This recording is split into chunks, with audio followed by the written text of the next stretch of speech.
आज आपण वे प्रोटीनवर स्टडी करणार आहोत. तर आपण प्रोटीन लहान वयापासून ते वयस्कर माणसापर्यंत खूप इम्पॉर्टंट आहे, कारण की आपला प्रत्येक घटक हा प्रोटीननी बनलेला आहे.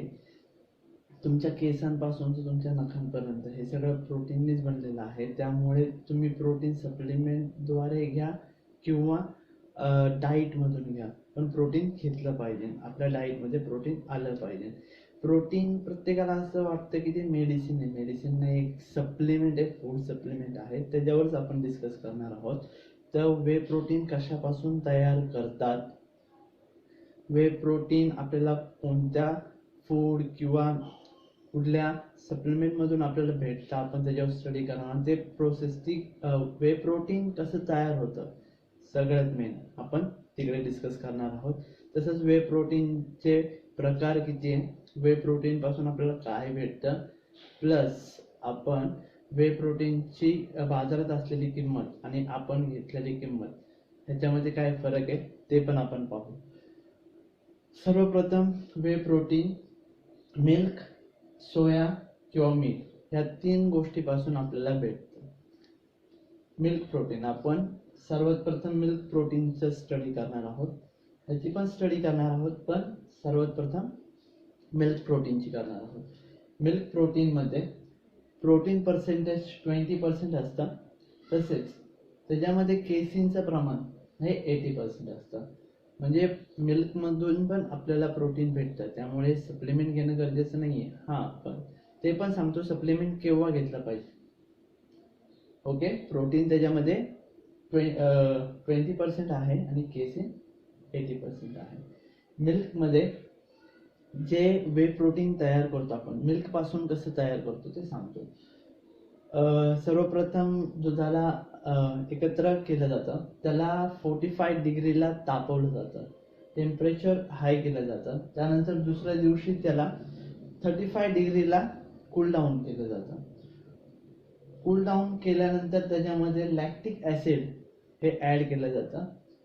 लॅक्टिक ॲसिड ॲड केल्यानंतर त्याला 30°C तापवलं जातं. ओके, त्याला तापवल्यानंतर ते दूध फाटतं. अर्ध लिक्विड येतं, अर्ध एक व्हाईट कलरचं लेअर येतं. ओके, त्याला मलाई पण बोलतात. आणि जे द्रव राहतं, पाणी राहतं, ते वे प्रोटीन असतं. तर त्याला बाजूला करतात. जो मलाई राहते त्याच्यापासून चीज बनवलं जातं आणि जे लिक्विड असतं त्याच्यापासून वे प्रोटीन बनवतात. तर ह्याच्यामध्ये मेडिसिनचा कुठलाही संबंध येत नाही. वे प्रोटीन हे दुधापासून बनवलेलं जातं. ओके, तर ही प्रोसेस कळली तुम्हाला की वे प्रोटीन कसं बनवलं जातं. ओके, जेव्हा ही सगळी प्रोसेस होते त्यामध्ये वे कॉन्सन्ट्रेट, वे आयसोलेट आणि हायड्रोलाइज वे असे 3 प्रकार येतात. वे कॉन्सन्ट्रेट म्हणजे काय, जेव्हा दूध फाटतं, दुधामधून आपण मलाई बाजूला काढतो, त्याचं लिक्विड बाजूला काढतो, त्या लिक्विड पासून आपल्याला वे प्रोटीन बनवलं जातं. ती प्रोसेस मी सांगितली. तर वे कॉन्सन्ट्रेट हे त्यापासून वे प्रोटीन बनवलं जातं. त्याच्यामध्ये काय असतं, वे कॉन्सन्ट्रेट म्हणजे काय, वे कॉन्सन्ट्रेट म्हणजे त्याच्यामध्ये फॅट असतं, लॅक्टो असतो, त्याबरोबर शुगर पण असते. हे तिन्हीचे प्रमाण 30 ते 80% इतकं असतं कॉन्सन्ट्रेटमध्ये. आणि त्याचं प्रोटीनचं प्रमाण 50 ते 65% असतं. हे झालं वे कॉन्सन्ट्रेट. ह्याच्यामध्ये फॅट पण आहे, लॅक्टो पण आहे आणि शुगर पण आहे.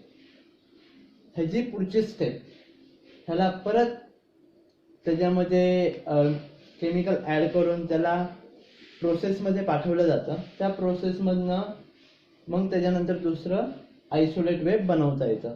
तर आयसोलेट वे म्हणजे काय, आयसोलेट वे म्हणजे त्याच्यामध्ये फॅट, लॅक्टो आणि शुगर ह्याचं प्रमाण कमी असतं, किंवा त्यातले म्हणजे कॉन्सन्ट्रेट मधला फॅट, लॅक्टो आणि शुगर काढून टाकलं जातं. त्याचं प्रमाण कमी होतं, म्हणजे 30 ते 40% इतकं राहतं. आणि त्याचं प्रोटीन प्रमाण 90 ते 92% इतकं वाढवलं, म्हणजे हाय क्वालिटी प्रोटीन आपण बोलतो. कॉन्सन्ट्रेट मध्ये काय असतं, ते बॉडीमध्ये जेव्हा आपण प्रोटीन घेतो, प्रोटीन घेतल्यानंतर ते बॉडीमध्ये कमीत कमी 3 ते 4 मिनिटानंतर आपल्या बॉडीमध्ये जातं. आयसोलेट हे वे प्रोटीन जेव्हा आपण घेतो, ते बॉडीमध्ये कमीत कमी 1.5 ते 2 मिनिटाच्या आतमध्ये बॉडीमध्ये मिसळतं, म्हणजे मसल पर्यंत पुरवतं. आता ह्याच्यामध्ये पण आपल्याला लॅक्टो काढले, म्हणजे लॅक्टो, फॅट आणि शुगर हे काढून पुढची प्रोसेस केली जाते, त्याला म्हणतात हायड्रोलाइज वे. हायड्रोलाइज वे मध्ये काय होतं, फॅट, लॅक्टो आणि शुगर हे फक्त 5% असतं आणि प्रोटीन पर्सेंटेज 95 ते 98%, म्हणजे हाय क्वालिटी प्रोटीन. त्याच्यामध्ये हे प्रोटीन क्वालिटी चांगली असते, पण ह्याच्यामध्ये एक प्रॉब्लेम येतो की जे बॉडीला लागणारे घटक आहे त्याचं प्रमाण कमी होतं, फक्त प्रोटीन पर्सेंटेज वाढतं. मग हे कोणत्या टाईपच्या व्यक्तीने घेतलं पाहिजे, कोणत्या टाईपच्या व्यक्तीने कोणतं प्रोटीन घेतलं पाहिजे, हे मेन इम्पॉर्टंट आहे. वे कॉन्सन्ट्रेट जो बिगनर असेल, ज्यांनी नवीन नवीन जिम जॉईन केले असेल किंवा काही फूडमधनं आपण त्याला डाईटमधून भेटत नाही, तर त्यांनी वे कॉन्सन्ट्रेट घेतलं पाहिजे. वे आयसोलेट का घेतलं पाहिजे, कारण की त्याच्यामध्ये फॅट पर्सेंटेज, लॅक्टो आणि शुगरचं प्रमाण कमी आहे. तर कुणाला मसल गेन करायचा असेल, फॅट लॉस करायचा असेल, तर अशा व्यक्तींसाठी वे आयसोलेट खूप इम्पॉर्टंट आहे. वे हायड्रोलाइज ह्याची कॉस्टली खूप असते, खूप महाग भेटतं ते. हे कुणासाठी घेतलं पाहिजे, हे मसल बिल्डिंग साठी चांगलंच आहे, फॅट लॉस साठी चांगलं आहे, पण त्याच्यामध्ये तुम्हाला फॅट आणि शुगर आणि लॅक्टो भेटणार नाही. हे तुम्हाला डाईट मधून घेतलं पाहिजे. तर हे प्रोटीन, प्युअर प्रोटीन असल्यामुळे जे बॉडी बिल्डिंग करतात किंवा मेन फिजिक्स खेळतात अशा लोकांसाठी चांगलं आहे. जास्त करून वे आयसोलेट आणि वे कॉन्सन्ट्रेट हेच वे घेतात. आता आपण ह्याची प्राइस बघू. हे मिल्क पासून बनवलं जातं, त्याच्यामुळे वे कॉन्सन्ट्रेटची किंमत जाते 2 kg 4200 ते 4500 पर्यंत. वे मिल्क, सोया प्रोटीन नाही, मिल्क प्रोटीन नाही, आपण फक्त मिल्क प्रोटीन बद्दल बोलतोय. वे मिल्क प्रोटीन बाजारामध्ये, मार्केटमध्ये 4200 ते 4500 पर्यंत तुम्हाला भेटते, कारण की त्याला प्रोसेस करून ती मार्केटमध्ये आणस्तवर त्यांना टॅक्स पे करावा लागतो, त्याच्यानंतर लेबर खर्च काढावा लागतो, GST काढावी लागते, हे सगळं प्रॉफिट काढून मग ते मार्केटमध्ये विकावं लागतं. आणि ते मिल्क प्रोटीन असल्यामुळे ते कमी ह्याच्यामध्ये भेटत नाही. सोया प्रोटीन तुम्हाला कमी पैशामध्ये भेटू शकतं, तुम्ही सोया प्रोटीन कमी पैशामध्ये तुम्ही घेऊ शकता. खूप असे माणसं आहे की ते सोया प्रोटीनला मिल्क प्रोटीन म्हणून विकतात आणि त्याची किंमत 4000 आहे, ते तुम्हाला 3000 किंवा 3200 किंवा 3800 ला पण विकू शकतात. पण ते मिल्क प्रोटीन आहे का सोया प्रोटीन हे तुम्ही ओळखलं पाहिजे. वे आयसोलेट वेची किंमत असते, त्याच्यामध्ये पण क्वालिटीनुसार त्याची किंमत ठरवली जाते. वे आयसोलेट कमीत कमी मार्केटमध्ये 5200 ते 5800 पर्यंत, क्वालिटीनुसार 800 पर्यंत हे तुम्हाला भेटून जाईल. वे हायड्रोलाइज वे मिल्क प्रोटीन तुम्हाला हायड्रोलाइज मार्केटमध्ये कमीत कमी 5500 पासून स्टार्ट आहे. त्याच्यामध्ये पण क्वालिटी आहे 500 पासून ते 6700 पर्यंत हायड्रोलाइज वे तुम्हाला भेटून जाईल. आता तुम्हाला समजलं की कोणतं वे प्रोटीन कशासाठी यूज केलं पाहिजे. हे प्रोटीन आपण घेतो हे सर्वांसाठी चांगलं आहे, लहान मुलांपासून तर वयस्कर व्यक्तींपर्यंत चांगलं आहे, कारण की ही प्रोसेस कळाली आहे की मिल्क पासून आपल्याला भेटतं आणि आपण लहानपणापासून तर आत्तापर्यंत मिल्क पेत आलोय, तर त्याचे फायदे तुम्हाला माहितीच आहे. तर मिल्क प्रोटीन आपल्यासाठी किती बेनिफिट आहे हे तुम्हाला समजलंच असेल. प्लस त्याच्यामध्ये काय आहे, कोणत्या कोणत्या घटकाचं किती प्रमाण आहे हे पण तुम्हाला समजलं आहे.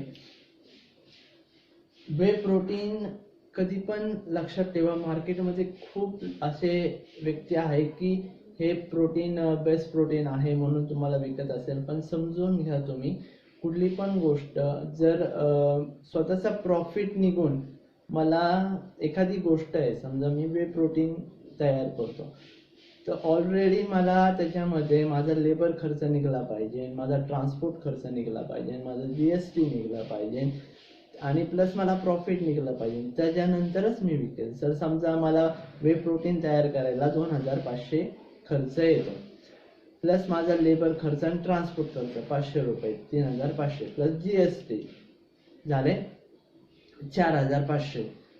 समजा 4000 आला, प्लस मला प्रॉफिट काढायचं आहे, तर 4000 मी 300 किंवा 4400 किंवा 4500ला मी वे प्रोटीन विकू शकतो. तर तेच वे प्रोटीन जर मी 3500ला आणि 3200ला देत असेल तर ते वे प्रोटीन असणार आहे का, मिल्क प्रोटीन असणार आहे का, नसणार आहे. ते असणार आहे सोया प्रोटीन. तर कुठली पण गोष्ट घेताना तुम्ही विचार करा. आणि एक महत्त्वाची गोष्ट, तुम्ही कोणती पण मेडिसिन घ्या किंवा सप्लिमेंट घ्या, प्रत्येकाची एक्सपायरी डेट असते. त्यांनी लक्षात घेऊन तुम्ही जेव्हा कुठल्या पण शॉपीमध्ये जातात त्याच्यात पहिलं बघा की त्याची एक्सपायरी डेट आहे, मॅन्युफॅक्चरिंग डेट असते, प्रत्येकाला मॅन्युफॅक्चरिंग डेट असते, प्रत्येकाची एक्सपायरी डेट असते. ज्याची किंमत 6000 रुपये आहे, समजा एका सप्लिमेंटची किंमत 6000 रुपये आहे आणि त्याची एक्सपायरी डेट जवळ आली किंवा 2 किंवा 3 महिने आली, आता ज्याची व्हॅल्यू मला 0 होणार आहे, तर मी काय करणार, त्याला डिस्काउंटमध्ये टाकून तो तुम्हाला देणार. तर लक्षात ठेवा, कोणताही व्यक्ती कोणताही आपलं नुकसान करून कुणालाही त्यांना योग्य ते प्रोटीन नाही देऊ शकत. मी स्वतःचं नुकसान करून कशाला दुसऱ्याला हे करू. तर लक्षात ठेवा, प्रत्येकजण हा आपला फायदाच बघत असतो. तर प्रोटीन सप्लिमेंट घेताना किंवा ते ओरिजिनल आहे का नाही हे नीट विचार करून, तुम्हाला जर माहिती नसेल तर विचारा कोणाला तरी की ओरिजिनल सप्लिमेंट आहे किंवा सोया प्रोटीन आहे. काही लोकांना माहितीच नाही आहे वे प्रोटीन म्हणजे काय आणि बॉडीला किती इम्पॉर्टंट आहे ते. फक्त वे प्रोटीन आहे कॉन्सन्ट्रेट म्हणजे काय हे तर माहितीच नसेल, ही तर प्रोसेसच माहिती नसेल. पण आता ही छोटी छोटी गोष्ट मी तुम्हाला एक्सप्लेन ह्यासाठी समजून सांगतोय की तुम्हाला कळेल की तुम्ही पण मार्केटमध्ये गेल्यानंतर आपल्या बॉडीला कोणती गोष्ट लागणार आहे, तर आपण कोणतं फूड सप्लिमेंट घेतलं पाहिजे. जर आपण डाईटमधून आपण सगळे प्रोटीन, कॅल्शियम, विटॅमिन्स, मिनरल्स हे सगळ्या गोष्टी डाईटमधून घेत असेल तर वे प्रोटीन घ्यायची गरज नाही आहे.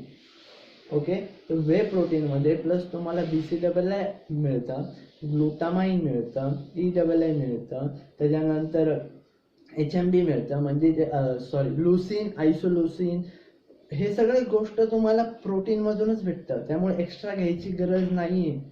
हां, तर वे प्रोटीनमधून जेव्हा आयसोलुसीन, लुसीन किंवा तुम्ही BCAA म्हणता, ग्लुटामाइन म्हणता, क्रिएटिन म्हणता, हे एक्स्ट्रा केव्हा घ्यावं लागतं किंवा हे मेन एक लक्षात घेतलं पाहिजे की तुम्हाला सांगितलं असेन्शियल आणि नॉन असेन्शियल, म्हणजे स्वतःची बॉडी तयार करते आणि स्वतःची तयार करत नाही. ज्या गोष्टी स्वतःची बॉडी तयार करत नाही ते आपल्याला बाहेरून घ्यावं लागतं आणि जी गोष्ट स्वतःची बॉडी तयार करते ते न घेतलं तरी काय प्रॉब्लेम होत नाही. पण स्वतःची बॉडी तयार करताना पण क्रिएटिन हे आपल्याला बाहेरून घ्यावं लागतं, कारण की का आपण डे टू डे लाईफमध्ये जे काम करतो त्या टाईममध्ये तुमचे खूप सारे कॅलरीज बर्न होतात, मिनरल्स कमी होतात, विटॅमिन्स कमी होतात, कॅल्शियम खर्च होतो ह्या सगळ्या लाईफमध्ये. मग त्याचं लेवल आणण्यासाठी किंवा जास्त हाय इंटेन्सिटी वर्कआउट असेल त्या व्यक्तीने हे सप्लिमेंट घेतलं तर चालतं. ह्याच्या व्यतिरिक्त कोणीही एक्स्ट्रा सप्लिमेंट घेतलं पाहिजे असं नाही. आता ही गोष्ट तुम्हाला समजली असेल तर तुम्हाला कळलं असेल की प्रोटीन कसं बनतं, प्रोटीनचे प्रकार किती आहे. वे कॉन्सन्ट्रेट, वे आयसोलेट आणि हायड्रोलाइज वे, हे 3 वे प्रोटीन असतात. त्याच्यानंतर आपण दुसरा टॉपिक हा सोया प्रोटीनवर बघू किंवा सोया प्रोटीन कशापासून बनलं जातं, सोया प्रोटीनमध्ये काय काय असतं ओके. आणि सोया प्रोटीन हे आपल्या बॉडीसाठी किती इम्पॉर्टंट आहे किंवा नाही, किंवा त्याच्यामध्ये काय आहे, हे आपण दुसऱ्या टॉपिकवर स्टडी करू. ते सांगून मी तुम्हाला ह्याचे 3 ते 4 व्हिडिओ बनवावे लागतील. त्याप्रमाणे आज फक्त मिल्क प्रोडक्टवर आपण डिस्कस केलं आहे. पुढच्या टॉपिकला सोया प्रोटीनवर स्टडी करू. सोया प्रोटीन कसं बनवतात, ओके, त्याच्यावर आपण स्टडी करणार आहोत. त्याच्यानंतर मिल्क प्रोटीन कसं बनवतात त्याच्यावर स्टडी करणार आहोत. तर मला कमीत कमी 3 ते 4 व्हिडिओ बनवावे लागतील, कारण की तुमच्यापर्यंत छोटीशात छोटी गोष्ट तुम्हाला कळावी आणि तुम्ही बाहेर मार्केटमध्ये गेल्यावर कोणी तुम्हाला फसवणार नाही, किंवा हे फेक सप्लिमेंट आहे किंवा हे ओरिजिनल सप्लिमेंट आहे तुम्ही ओळखसान, ह्या हिशोबाने आपण त्याच्यावर स्टडी करतोय. तर तुम्हाला काही वाटलं असेल की ह्या गोष्टीवर आपण अजून डीप स्टडी करावं तर मला सांगा, आपण त्यावर स्टडी करू. Thank you so much.